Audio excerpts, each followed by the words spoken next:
Salve, salve, você que acompanha a Análise Verdão aqui no YouTube. Meu nome é Leonardo Suzuki. Vamos lá, vamos tirar o elefante da sala aqui. Não é fácil, tá? Não é fácil vir aqui depois desse jogo bem ruim, dessa péssima atuação, de uma derrota no primeiro jogo da final e vim aqui analisar as coisas pra vocês, tentar falar com a cabeça um pouquinho mais fria, ou não necessariamente com a cabeça mais fria, porque o jogo acabou de acabar, mas enfim, falar de uma maneira um pouquinho mais racional, né? Tentar analisar de fato o que eu vi no jogo.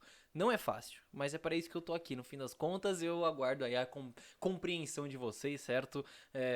Ouçam tudo que eu tenho para falar, vamos analisar junto esse jogo, que já dando um resumão aí para vocês do que eu achei, eu acho que foi um segundo tempo muito ruim, um segundo tempo desorganizado do Palmeiras, especialmente na defesa, e bem mal individualmente. E um primeiro tempo que eu acho que foi menos desorganizado que o segundo, a gente vai concordar nisso. Eu acho que foi um primeiro tempo até um pouco mais controlado até o gol sofrido, mais displicente, eu diria. Ou talvez desatento, enfim, a palavra que você preferir usar. Acho que são palavras que definem bem o jogo de hoje. E eu vou, enfim, vou argumentar em cima disso, vou explicar por que eu acho isso. Eu e você assista inteirinho aqui e depois comente a sua opinião aqui na aba de comentários, obviamente. Fechou, rapaziada? Vamos lá, vamos tentar analisar isso aqui com um pouquinho mais de racionalidade.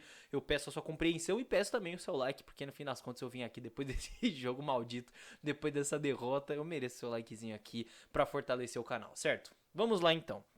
Primeiro tempo, por que eu argumentei isso em relação ao primeiro tempo? Porque no primeiro tempo, falando da parte ofensiva primeiro, eu acho que a gente até criou bem pelos lados contra a marcação do Água Santa, que estava ali num 4-4-2, com os encaixes individuais bem agressivos, como eu analisei na análise do Água Santa, né, que saiu essa semana aqui, e a gente até criou algumas chances. Eu lembro de uma com o Breno cortando pro meio e batendo, teve uma outra do Dudu que o Palmeiras recupera a bola no campo de ataque, essa marcação inclusive do Palmeiras no campo de ataque estava funcionando no primeiro tempo, e aí o Dudu prefere bater em vez de tocar e chuta para fora. E eu acho que a principal chance, e que aí eu acho que entra um pouco dessa desatenção ou dessa displicência que eu tô falando aqui, que é a chance do Gabriel Menino, que ele sai, cara, tem dois jogadores do lado dele, o Rony livre, ele prefere bater, o goleiro faz a defesa, vai para escanteio, enfim, mas já eram algumas oportunidades que o Palmeiras podia ter feito o gol ali. E defensivamente, eu acho que no início do jogo, pelo menos na primeira meia hora, o Palmeiras estava organizado defensivamente, tá? Depois eu vou explicar a catástrofe defensiva que rolou no segundo tempo, mas enfim,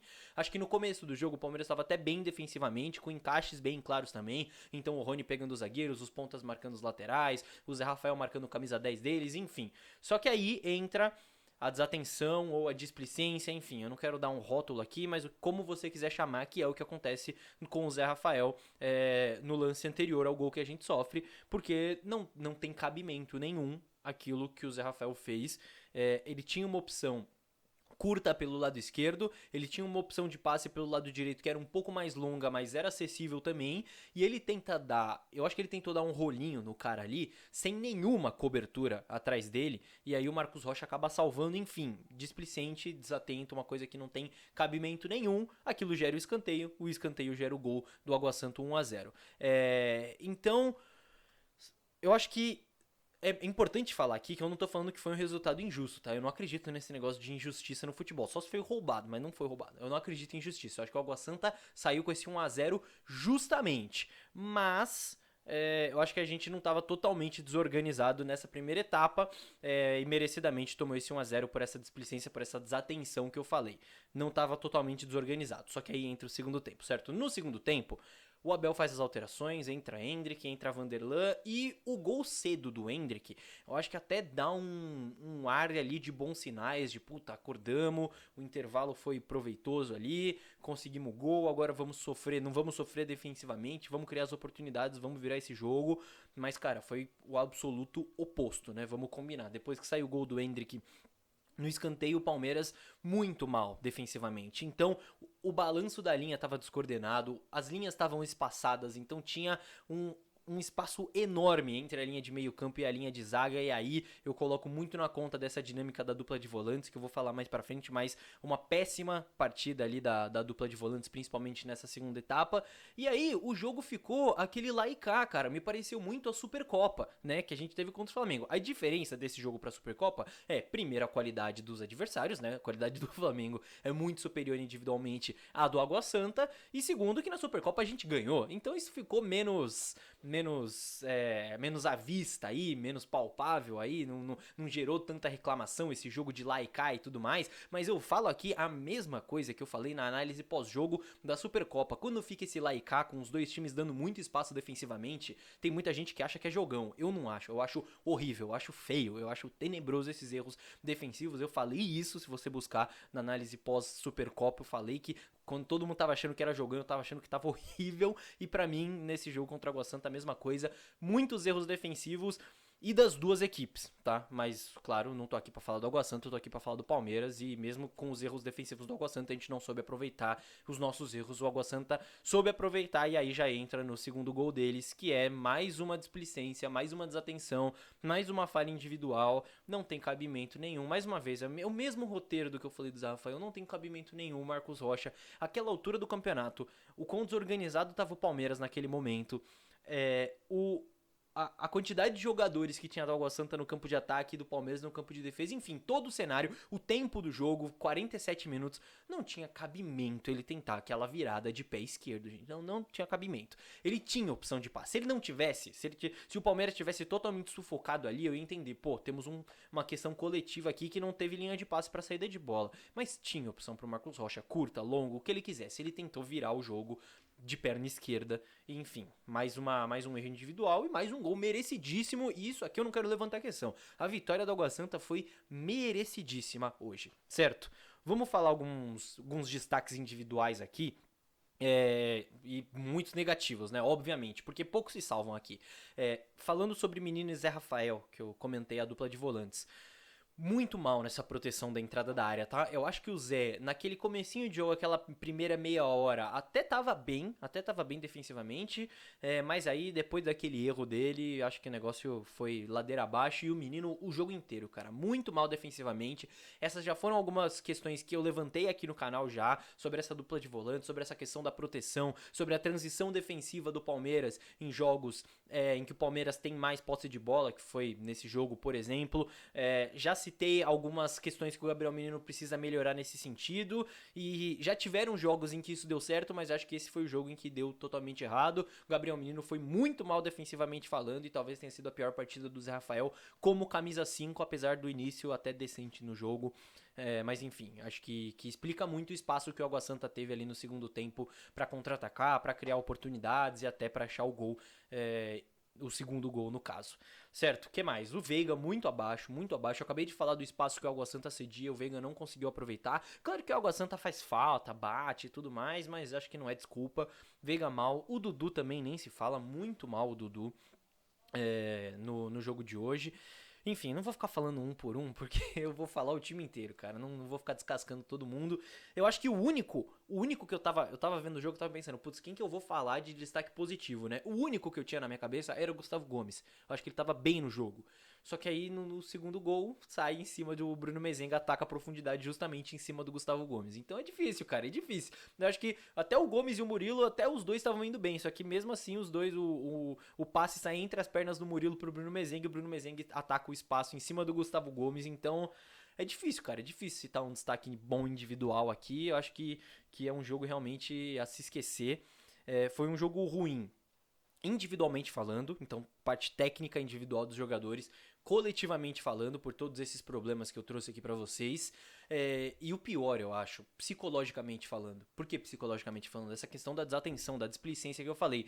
Porque mesmo no primeiro tempo, no tempo de jogo ali, nos primeiros 30 minutos, vamos colocar assim, que o Palmeiras estava bem, estava jogando de maneira decente, a gente teve oportunidades e desperdiçou. Então eu falei aqui a do Dudu, a do Gabriel Menino, enfim. Então, desatenção, desperdiçamos essas oportunidades. E no segundo tempo, onde a gente não estava bem, com todos esses erros defensivos que eu falei, mesmo assim, o Água Santa deu muita brecha pro Palmeiras criar oportunidade, pro Palmeiras contra-atacar, pro Palmeiras conduzir, atacar por fora, atacar por dentro, enfim, é o que eu falei, virou esse lá e cá, que um monte de gente acha que é bonito, eu acho que é feio, e aí, enfim, é a opinião de cada um, mas o ponto é, brecha teve brecha pro Palmeiras atacar, teve brecha pro Palmeiras virar o jogo, e o Palmeiras não soube aproveitar, seja por erros individuais, seja por falha de concentração, enfim. E aí, falando agora das trocas, acho que o Abel até tenta mudar um pouco ali, colocando o Fabinho no lugar do menino pra tentar proteger essa questão, colocando o Giovani aberto pra ter mais situação de 1 contra 1. Ele coloca o Endrick no intervalo pra tentar pesar um pouco mais a área, né? Já que o Breno Lopes ficava um pouco mais aberto. Nem acho que o Breno foi tão mal assim, não, tá? Quando estavam falando aí. Mas mesmo com as substituições, enfim, acho que não tem muito o que tirar de positivo desse jogo, fora aqueles primeiros minutinhos ali que eu falei que a gente até tava bem, tava um jogo parelho, tava um jogo equilibrado e o Palmeiras tava criando chances, mas eu acho que o que mais me preocupa, e não só o que me preocupa, porque eu não acho que é uma coisa que a gente vai levar como regra daqui pra frente, né? Pelo menos espero que não, mas acredito que não. Mas é o ponto que eu acho que fica mais de aprendizado pra gente. Pra mim não é uma questão. O maior aprendizado aqui não é tático, não é o nó tático que o Água Santa deu no Palmeiras, não, pra mim é essa questão de desatenção, de displicência. Cara, não importa se a gente tá jogando contra o Água Santa ou se a gente tá jogando contra o Chelsea. Se você saiu na cara do gol e tem um companheiro do lado, sem goleiro, você rola pro companheiro, o companheiro faz o gol e você sai com 1 a 0, certo? Não importa se você tá jogando contra o Água Santa ou se você tá jogando contra o Chelsea. Se você não tem cobertura nas costas e você tem uma opção de passe curta, você não tenta dar um rolinho no cara, você dá a opção de passe curto. Pra mim, eu acho que essa é a grande lição que fica desse jogo. E eu não preciso nem falar que o Palmeiras se colocou numa situação muito complicada agora, né? Porque vocês já imaginam como que vai ser o cenário do jogo da volta, né? Como que vai ser o Água Santa e Palmeiras, o Palmeiras e Água Santa aqui no Allianz Parque. Enfim, vocês não preciso nem falar todo o gás que o Água Santa vai ter pra se defender, pra colocar o time inteiro atrás da linha da bola, pra, enfim, ser muito agressivo na marcação. E o Palmeiras se colocou nessa situação. E ainda tem uma viagem para La Paz no meio da semana, na estreia da Libertadores. Então o Palmeiras se coloca numa situação muito complicada, ainda mais com um elenco curto que tem, né? Não tô falando de qualidade, tô falando numericamente. O Palmeiras tem um elenco curto, até o Abel sabe disso, acho que o Abel até gosta disso, mas enfim, nessas situações fica complicado porque, mesmo se for o time reserva para La Paz, vão ir alguns dos titulares, enfim, e tem altitude, é uma viagem longa, enfim, situação complicadíssima. Mas, né, pra terminar esse vídeo sem esse baixo astral, não preciso nem falar que o Palmeiras tem totais condições de virar esse jogo, de ganhar esse negócio no Allianz Parque, né? Corrigir os erros defensivos que aconteceram e não desperdiçar esse caminhão de chances, como eu disse, a principal lição que fica desse jogo, essa questão psicológica, mental, de desatenção, de displicência, enfim, chame como quiser. Certo, rapaziada? Mais uma vez, não é fácil vir aqui depois de um jogo desse tentar falar pra vocês com um pouco mais de racionalidade. Então, se você ficou aqui pra me ouvir, pô, deixa o likezinho aí, não custa nada, certo? Deixa o like, não esqueça de se inscrever também e não se esqueça que durante essa semana aí, nos próximos dias, segunda, terça, quarta ali, vão sair as análises táticas do encaixe do Richard Rios e do Arthur, certo? Vai sair aí nos próximos dias, então fique ligado, não esqueça de se inscrever e de ativar o sininho. Claro que na quarta-feira tem Libertadores e eu vou trazer aqui a análise pós-jogo, logo depois de Bolívar e Palmeiras, e aí vamos foco total na final do Paulistão no próximo domingo. Fechou, rapaziada? Mais uma vez, muito ruim, porém sob controle. Temos totais condições de ganhar mais um Paulistão. Fechou? Tô esperando a participação de vocês aqui nos comentários e vejo todos no próximo vídeo. Tchau, tchau.